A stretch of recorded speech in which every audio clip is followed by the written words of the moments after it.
এই রূপ সৌন্দর্য চিরদিন থাকবে না, চিরদিন আপনার চেহারার এই লাবণ্যতা থাকবে না, মাথার চুল চিরদিন কালো থাকবে না, মুখের দাড়ি দিয়ে চিরদিন ফ্যাশন দিতে পারবেন না, আপনার কালো চোখটা থাকবে না, আপনি ইয়াং থাকবেন না, আপনার বয়সটা একদিন বৃদ্ধকালে, আপনার বয়সের পরিক্রমায় বয়সের পর পরিক্রমায় একদিন বৃদ্ধকালে পৌঁছে যাবেন। আপনার চেহারায় ভাঁজ পড়ে যাবে, চেহারার লাবণ্যতা দূরে চলে যাবে, কালো চুল সাদা হয়ে যাবে, কালো দাড়িটা সাদা হয়ে যাবে, কালো চোখের মণিগুলো ঘোলা হয়ে যাবে, সোজা মানুষটা কুজা হয়ে যাবেন। ওগো আমার ভাইরা, এই দিন যদি বেঁচে থাকি আমাদের জীবনে আসবে না? আসবে না? আমাদের সকলের জীবনে যদি বেঁচে থাকি আসবে, আর যদি বেঁচে না থাকি তাহলে তার আগেই তো খেলা ফাইনাল। ঠিক না বেঠিক? বেইলি রোডে আগুনে পুড়ে যারা মারা গেল 46, 47, 48 জন, আরো বাড়তেও পারে যারা বার্ন ইউনিটে আছে। শেখ হাসিনা বার্ন ইউনিটে যারা ভর্তি রয়েছে সবার অবস্থা আশঙ্কাজনক, একে একে মৃতের সংখ্যা বাড়তে পারে। যারা ওই দিন সন্ধ্যাবেলা আনন্দ করার জন্য গিয়েছিল, কেউ বা জন্মদিন পালন করার জন্য গিয়েছিল, বার্থডে পালন করতে গিয়েছিল। আবার যাদের টাকা আছে এখন আর রান্না করে খায় না, ওরা সন্ধ্যার পরে বেড়াতে যায় যে কোথায় যেয়ে খাওয়া যায়, কারণ এত টাকা রাখবে কোথায়? ঠিক না বেঠিক?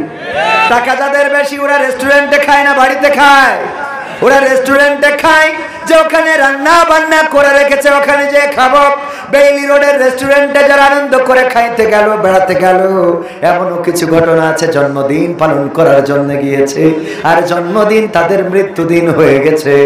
ওগো আমার ভাইরা, এমন জীবন আমাদেরও হতে পারে না? পারে না? আমি আপনি যে বাসটিতে চড়বো ওই বাসটি যে কোনো দুর্ঘটনায় পড়বে না তার কোনো নিশ্চয়তা আছে নাকি? যেই ফেরিতে চড়লেন ওই ফেরি যে দুর্ঘটনায় পড়বে না কোনো নিশ্চয়তা নাই। যেই বিমানে চড়লেন ওই বিমান যে বিধ্বস্ত হবে না তার কোনো নিশ্চয়তা নেই। সবচেয়ে আনন্দ করার জন্য একটা জাহাজ বানিয়েছিল, তার নাম ছিল টাইটানিক, মনে আছে কি না? এই টাইটানিকে যারা চড়লো মনে করলো আমরাই ভাগ্যবান, আমাদের মতো ভাগ্যবান কেউ নাই। এই টাইটানিক, বিখ্যাত টাইটানিকে আমরা চড়ার সুযোগ পেয়েছি। যারা আনন্দ করতে লাগলো, গান গাইতে লাগলো, নাচতে লাগলো, খাইতে লাগলো, বাঁশি বাজাতে লাগলো। আর টাইটানিক যে বানিয়েছিল সে বলেছিল এটা এমন একটা জাহাজ স্বয়ং গডও কিছু করতে পারবে না, আল্লাহও কিছু করতে পারবে না। নাউজুবিল্লাহ বলবেন না? আল্লাহর করার ক্ষমতা আছে না নাই? এই লোহাটা ফাটালেন কি দিয়ে? কি দিয়ে? বরফ দিয়ে। লোহা ফাটিয়ে দিলেন বরফ দিয়ে, অথচ বরফ লোহার চেয়ে শক্ত না নরম? নরম লোহা দিয়ে বরফ ভাঙা হয়। সেই বরফ দিয়ে আল্লাহ জাহাজটাকে চূর্ণ বিচূর্ণ করে দিয়ে প্রমাণ করে দিলেন যে আল্লাহ শুধুমাত্র আল্লাহ পারেনি না, বরং বরফ দিয়ে তোমার লোহাটারে খণ্ড বিখণ্ড করে দেয়।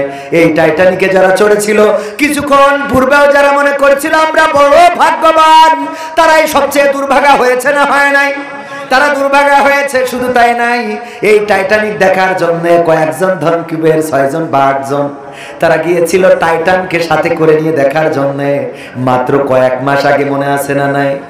এই টাইটান তারা দেখতে গেল টাইটানিক কিভাবে ধ্বংস হয়েছে, কি অবস্থায় আছে, এটা দেখতে যেয়ে তারাও শেষ হয়েছে না হয় নাই?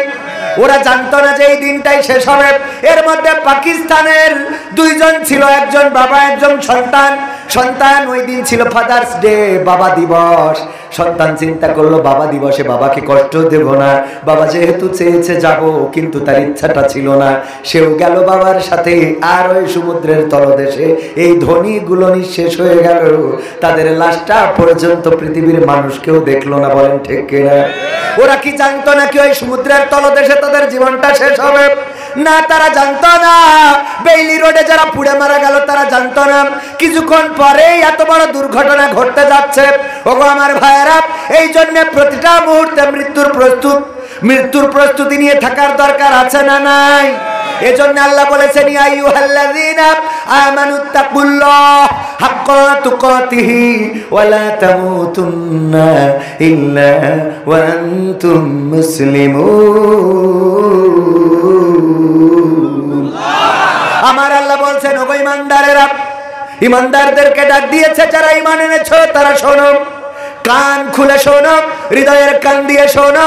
তোমরা যে অবস্থায় আছো সেই অবস্থায় শোনো, যেখানে আছো সেখান থেকে শোনো। তোমরা নপায়াবাসী শোনো, তোমরা অভয়নগরবাসী শোনো, চেঙ্গুটিয়াবাসী শুনে নাও। তোমরা আল্লাহকে ভয় করো যেমন করে তাকে ভয় করা উচিত। আর ততক্ষণ পর্যন্ত মৃত্যুবরণ করো না, যতক্ষণ পর্যন্ত না আত্মসমর্পণকারী হতে পারো, পূর্ণ মুসলমান হতে পারো। কথাটা কার? জোরে বলেন, কথাটা কার? এই আল্লাহর নাম নিলে কি গুনাহ হয়? তাইলে আল্লাহর নাম নিতে কষ্ট লাগে কেন গো মুসলমান? এই জবানটা দিয়েছেন কে? বোবা লোকে চলতে পারে বলতে পারে না, পঙ্গু লোকে বলতে পারে চলতে পারে না, কানা লোকে শুনতে পারে দেখতে পারে না, কালা লোকে দেখতে পারে শুনতে পারে না। তুমি যদি তাদের চেয়ে একটু ভালো থাকো, তবে কেন শুকরিয়াটা আদায় করো না? তবে কেন শুকরিয়াটা আদায় করো না? তবে কেন শুকরিয়াটা আদায় করো না? চোখ দুটো দিল দেখতে তোমার, শুনতে দিল কান, জিহ্বা দিল স্বাদ নিতে আর নাকে সুঘ্রাণ। ঠিক না বেঠে? চোখ দুটো দিল দেখতে তোমার, শুনতে দিল কান, জিহ্বা দিল স্বাদ নিতে আর নাকে সুঘ্রাণ। এবার তুমি ভেবে দেখো না, এবার তুমি ভেবে দেখো না কতটা সুখে তাপ। তবে কেন শুকরিয়াটা আদায় করো না? তবে কেন শুকরিয়াটা আদায় করো না? তবে কেন শুকরিয়াটা আদায় করো না? তবে কেন শুকরিয়াটা আদায় করো না? হাত দুটো দিল ধরতে তোমার, যখন যেটা চাও, যেথায় সেথায় যাওয়ার জন্য দিলেন দুটি পাও। ঠিক না বেঠে? হাত দুটো দিল ধরতে তোমার, যখন যেটা চাও, যেথায় সেথায় যাওয়ার জন্য দিলেন দুটি পাও। হৃদয়ে দিলেন প্রেম মমতা, হৃদয়ে দিলেন প্রেম মমতা, কেন যে বোঝো না? তবে কেন শুকরিয়াটা আদায় করো না? তবে কেন শুকরিয়াটা আদায় করো না?